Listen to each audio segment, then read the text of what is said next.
Switching gears now, California's 2026 gubernatorial race just got a major shakeup with Republican Steve Hilton entering the race to be Gavin Newsom's successor. And in his very first appearance as a candidate, he joins me now to tell us about his campaign. I think you just announced it, right, publicly, and you're here on Kudlow to talk about it?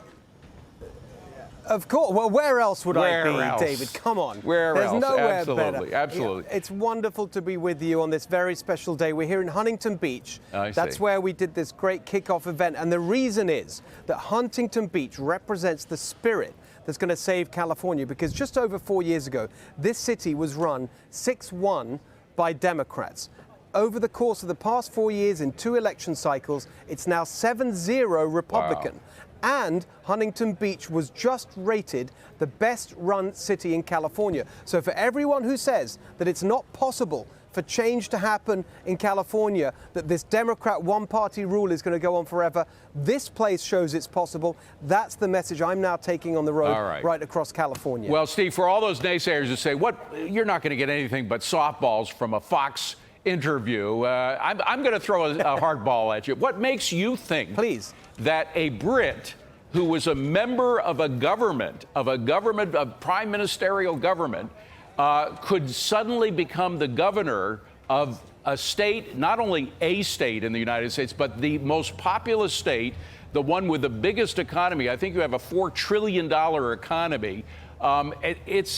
It might rub people the wrong way that a guy who actually worked for the British government could become the governor of the biggest state in the U.S. Well, first of all, David, I'm an American now, I'll have you know. Yes, you are. Yes, you are. A proud American, got my citizenship 4 years ago, and an incredibly proud Californian too. I think the point is that this is a state, we've had foreign-born governors before, most famously Arnold Schwarzenegger, of course, but the point is that people are desperate for change. They want positive, practical ideas. They don't care where they come from. Yeah. I've been working on the policy challenges facing California for years now. I started an organization, Golden Together. We've published policy reports on our business climate, the water situation, electricity, all of these things. I've been on the road for over 2 years, every part of the state of California. I've been listening to the struggles of business, especially small businesses, our farming industry, every kind of business crushed by the endless regulations and the taxes and the nonsense from this Democrat machine. And so I've been out there with people, every part of the state, and I'm feeling a real sense of energy and excitement that this time change may be possible. I think this is our best shot in 20 years to bring change to California. Well, and Steve, I rely on the information that you've been coming out with, and I hear your cohorts behind you applauding you. But the fact is that you have been warning us for years about things that very unfortunately have come to pass. Most recently, of course, the LA fire.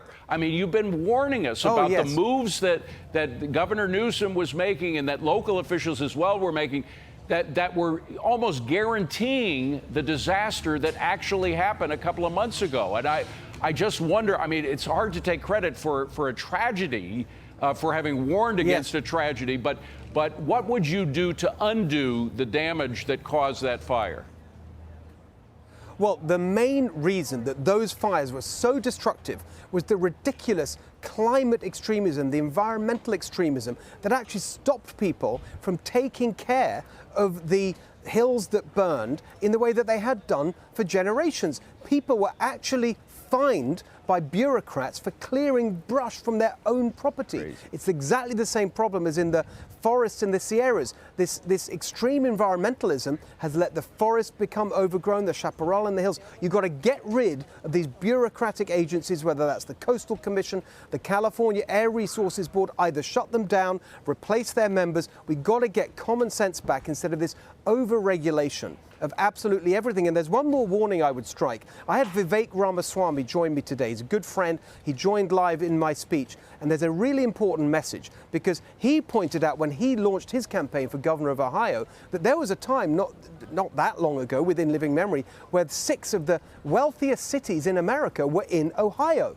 And then it collapsed. And so for But people who say, well, California is such a big economy, it's going to go on and on forever. No, we cannot be complacent. The economic burdens on business are driving people out of the state, businesses out of the state, and so there's a real warning there. Just last week, Realtor magazine issued a warning that Los Angeles could become the next Detroit because of the exodus of film and TV production. This is really serious. It's now or never for California. Was the fire, going back to the fire for a second, has that changed a lot of diehard Democrats who would just automatically vote Democrat? I mean, that really seems to have been a wake-up call that could make many people move into the Republican category. Yes. I've seen that firsthand. So many people in Los Angeles who've said, look, we cannot go on like this. It was a wake-up because they've seen the serial mismanagement and the incompetence and the extremism. It's a combination. I mean, people say, I remember I testified to the House, in a House committee hearing about all of this. And one of the Democrats was saying, you Republicans, you say that it's all caused by DEI. I said, well, actually, it is DEI, Democrat extremism and incompetence. That's what caused that fire disaster, just like all the other disasters in California, right? And we've got to turn it around. And so this is the moment to really build a movement to save California, make it golden again. So people, I'm going to do the politician thing, David. Please go to stevehiltonforgovernor.com.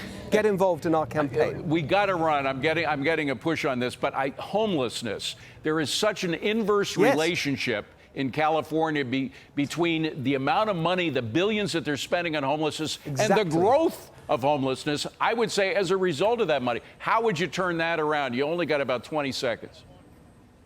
Number one, we have to enforce the law. It's illegal to live on the streets. These encampments are illegal. We've got to enforce that. Number two, we have to overturn this ridiculous law, Housing First, passed in 2016, which makes it illegal to actually require people with mental health or drug or alcohol addiction problems to get treatment in exchange for housing. That's got to change.